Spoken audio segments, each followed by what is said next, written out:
The podcast you've been looking for all along. Step into the world of urban exploration with guests from around the world. Welcome to No Tracers. What's up, guys? Welcome back to No Tracers. If you're new to the podcast, well, my name is Kay. I am your host here on No Tracers.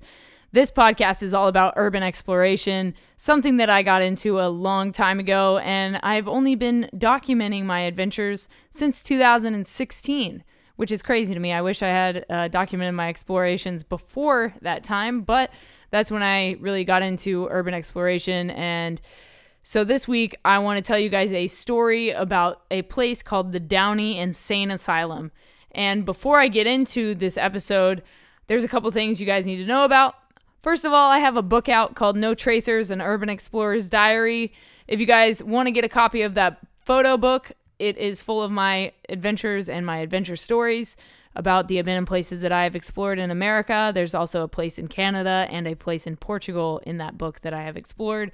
My second book, I would like to be all international places, which would have taken place this year had COVID not happened. But unfortunately, we live in a COVID world now where we can't really travel internationally unless we only want to go to, 12 countries? So that's unfortunate, but hopefully 2021 is full of international adventures. We'll see what happens. Maybe Moderna or Pfizer will come out with this vaccine and we'll be able to start traveling again after we're vaccinated. Other than talking about COVID briefly, sorry about that. I'm sure you're sick of hearing about COVID, but it's kind of relevant. Sometimes these things happen. I guess pandemics don't really happen that often, but here we are. So if you guys want to get a copy of No Tracers or see my blog posts about my adventures, head to notracers.com and enjoy, have fun, have a browse. And I hope you guys enjoy the photography and the stories and the videos. I also have videos on YouTube, youtube.com/justtheletterK. I'm also on TikTok at No Tracers and Instagram at no.tracers. And the last thing I need to let you guys know about is that we have a partner for this podcast, and that is Liquid Death Water. And if you've never heard of Liquid Death Water, well, don't worry. I've got an ad coming for you in 3, 2, 1. From the streams of the Austrian Alps comes a new kind of water. A water that is sure to raise you from your grave. If you're tired of buying cases of plastic water bottles that contain carcinogens and God knows what else, or if you're trying to lower your waste footprint, Liquid Death comes in beautifully rugged aluminum cans. Murder your thirst with a can of Liquid Death.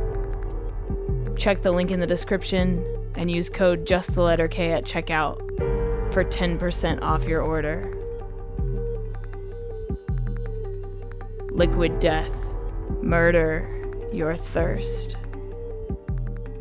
So if you want to get 1 case or 20 cases of Liquid Death, you will get 10% off your order by using the code JustTheLetterK. Thank you guys for supporting me. I get a little bit of kickback every time you guys use my code. Also, there are a bunch of affiliate links to Amazon products down in the description that might help you guys out if you're trying to get into urban exploration. So definitely check those out. So let's get into this episode. Let's talk about the Downey Insane Asylum. And I want to start this episode off with a viral piece of content that I posted on TikTok. It has over 1 million views on it. Absolutely insane. Super crazy that this was one of the first things I posted on TikTok and it blew up. So thank you guys for the love. I appreciate it. So I'm going to start this episode off with that piece of viral content. If you guys want to see the video, you can go to No Tracers on TikTok, or you can watch this podcast episode with photos included at youtube.com/justtheletterK.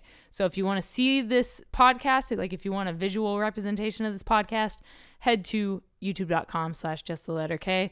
Otherwise, you'll just hear an audio snippet that is actually from my book, No Tracers. So if you guys want to check out the book, here is a little snippet from that. I don't know how the city is legally allowed to just keep all this medically contaminated material lying around inside of these old decaying buildings. Surely, if the people of Downey saw these photos, the city would come under fire for not cleaning up their mess. But I'm just a mere photographer, documenting the trash that humans leave behind. The Downey Insane Asylum is not only full of contaminated material, but it is also supposedly super haunted, especially in the patients' wards, where I've been. Let me tell you, if I hadn't believed in ghosts before visiting the patients' wards here, I became a believer upon stepping into the asylum. It's so dark and eerie that it literally takes your breath away.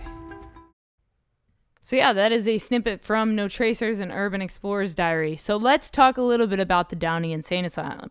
This place is here in California. Obviously, it's in Downey. You've probably heard about it by now. If you haven't heard about the Downey Insane Asylum, you should definitely just look it up on YouTube. You will see not only my videos from there, but you will see countless other videos. I think Sam and Colby have been there. Exploring with Josh has probably been there. Lots of explorers have been to this place. I'll start off by saying that this place is now guarded by police. There is an armed presence there. They also train canines on the grounds of the Downey Insane Asylum. So if you're thinking about sneaking into this place, good freaking luck. It is not going to be easy, and you will face a fine, and you might get arrested. So I would advise against it, honestly. But if you want to risk it for the biscuit, go ahead, check it out. So, Downey Insane Asylum. I first explored this place in, I believe it was 2016, when I was taking photos for an artist by the name of Diana Meyer. She goes by Diana Meyer Music, and Diana wanted some really cool photos taken of her just for promo content. And so I was into exploring around this time. I had just gotten to exploring in California around this time, so I had heard of the Downey Insane Asylum, wanted to check it out, and naturally I was like, why don't I put this photography shoot in a location that's also abandoned so that I get to explore an abandoned place while taking photos of somebody. So that's exactly what I did with Diana. I'm going to throw some photos up on the screen as I talk about this. So if you guys, like I said, if you're not watching this on YouTube, you should go watch it on YouTube so you can get a visual representation. But we showed up at Downey Insane Asylum. It was Diana and myself. At this time, there wasn't a police presence. It was just kind of open. It was just a road closed sign, really, and an open fence. So we were like, all right, we're going to definitely check this place out. We had heard that there was patrol around the area, but it was a little different back then, 4 years ago, than it is now. Now there's a armed police officer at the main fence line, parked there all the time, 24/7, just they're always there.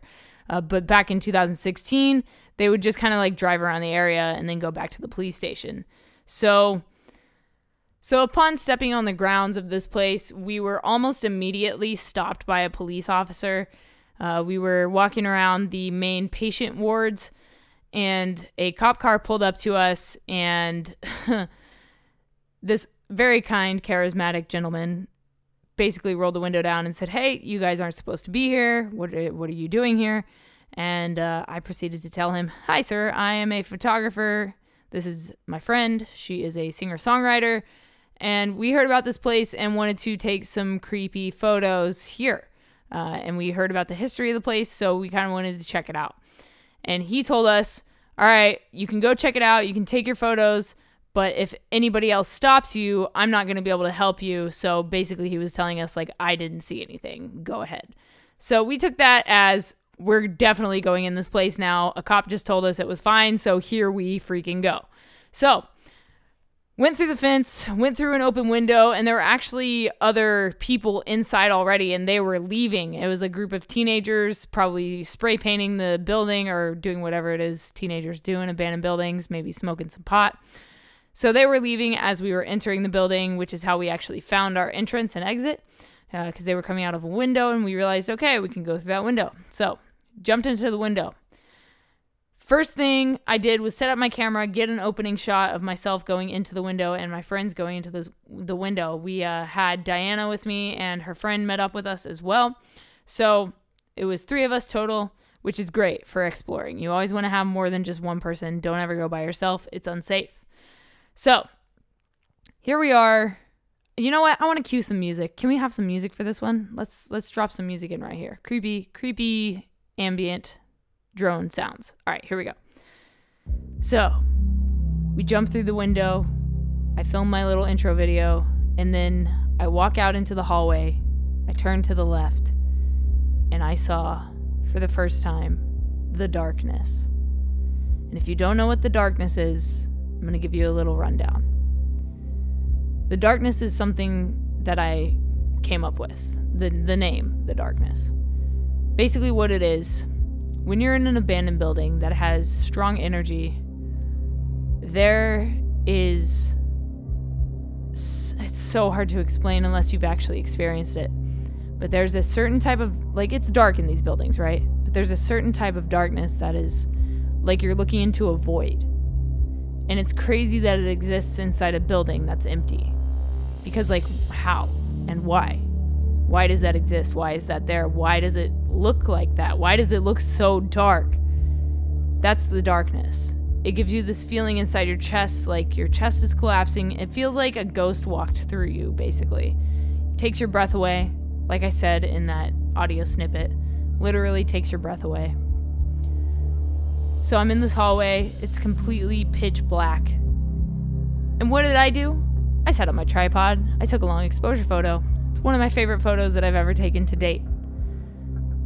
It's an absolutely beautiful photo. It looks like there's a ghost behind me, but it's actually Diana and her white pants. But, for people that don't know, looks like there's a ghost behind me, which is super interesting. So, how I created this photo.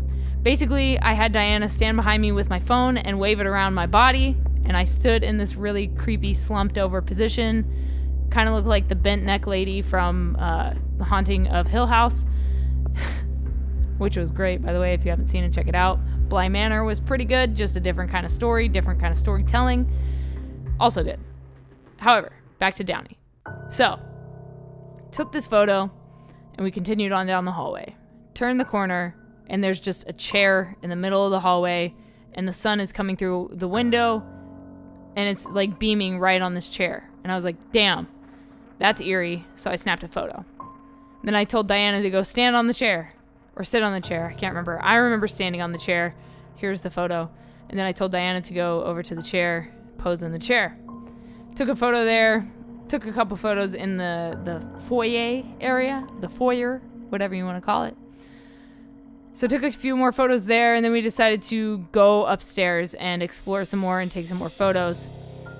Before we went upstairs, though, we walked past this tiny, tiny room. It was probably used for storage back in the day. Also, I guess I should give a brief history of the Downey Insane Asylum. So, known as Hollydale, the Hollydale Insane Asylum, it was built in the late 1800s for the mentally ill, disabled, and the homeless. With its success came thousands of patients. In the 1950s, this town became a part of the city of Downey, and 30 years later it was shut down because it had fallen into disrepair.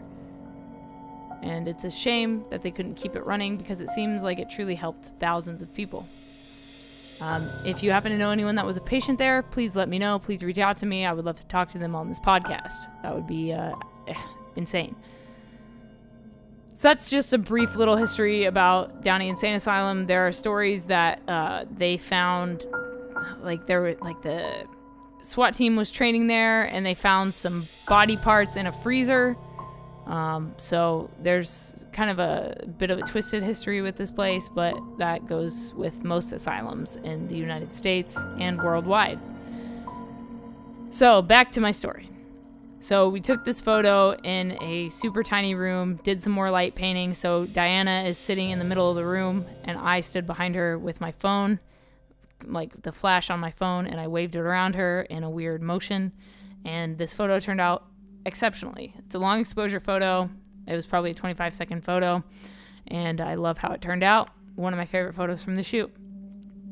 So after we took this, we went upstairs, kept exploring, and as the day went on, it just got creepier and creepier and creepier. And then finally, it got to the point where I walked alone down a hallway, felt the darkness again, and I took off running towards my friends. And I said, hey, I think it's time for us to go. We've been here we've overstayed our welcome, and I can feel it. So we packed up our stuff and immediately left. That was the first time I went to the Downey Insane Asylum. The second time I went to the Downey Insane Asylum was actually, I think it was at the beginning of 2020. I don't think COVID had really hit yet, but I went again with a guy that I had met, and I was like, yo, we gotta go check this place out. If you're down, let's do it. So this time we entered from a different part because, like I said, there are police officers parked outside the facility now. So we went around them, parked way down the road, went around them, and we got into a couple buildings that were, the doors had been kicked in or unlocked or whatever. So we were exploring, and we found a bunch of contaminated material, contamination bins, things like that, just strewn all over the floor. And that's where the inspiration for this, that audio snippet came from that I played at the beginning of the episode. That's where that came from. And I still stand by what I said. I think the city should clean up their mess, because, you know, people do get into these places and there's probably asbestos everywhere. And so they need to either tear the buildings down or they need to just clean them up, do something with them. I don't know why this place is still around. I don't know why most of the abandoned places I've explored are still around. Honestly, I don't know why they're still standing. I get that it costs money to tear things down, but this place is owned by a hospital that has money. So why don't they pay to repair it and use the buildings, or just pay to tear them down so that people aren't going in them anymore? And you know, at the same time, I don't want to say tear them down because I love exploring these places and I think it's a great place for explorers to start. But that is basically my story, my main two stories about going to the Downey Insane Asylum. The scariest thing I've encountered, aside from the darkness, were a family of raccoons. I've never seen other people in there. I've never seen any ghosts in there. I've felt some things, some energy, if you will, but I've never seen demons or ghosts or anything like that in the Downey Insane Asylum. There's also rumors of a homeless cat lady who, if she sees you, she'll call the cops on you. So if she's still around, hey, what's up? If you hear this podcast, thank you for not, you know, calling the cops on us. Thanks for being cool if you did know we were there. But yeah, the crazy cat lady, that's the main rumor about that place. But yeah, that's my story about the Downey Insane Asylum. If you guys want to check it out, well, do your research. It's not too difficult to find the information about that place, to be honest with you. But like I said, there is a heavy police presence, so I wouldn't do it if I were you. All right, guys, thank you for listening to No Tracers. That is my episode for this week. Come back next week, and I will be talking to Big Banks. If you want to check his stuff out ahead of time, Big Banks with a Z. Actually, it's Big Explorers with a Z on Instagram. Check him out. Or Big Banks with a Z on YouTube. Check his stuff out. I'm going to have him on next week to talk to you guys about his explorations. And if you want to come on the podcast, please hit me up at no.tracers on Instagram or no tracers on TikTok. Would love to chat with you. And if you want to get the book, notracers.com. That's pretty much all I have for you guys this week. If you enjoyed this episode of the podcast, please do me a favor and leave a rating and feedback. It helps the podcast grow. It helps other people find us. And it means a lot to me. If you do leave a rating and feedback, I will send you a signed photo print. All you got to do is take a screenshot of it and send it to me at no.tracers on Instagram, and I'll get you a signed photo print. Thanks, guys. Stay strong. Keep enduring. Go out. Go explore something. And remember, leave no trace.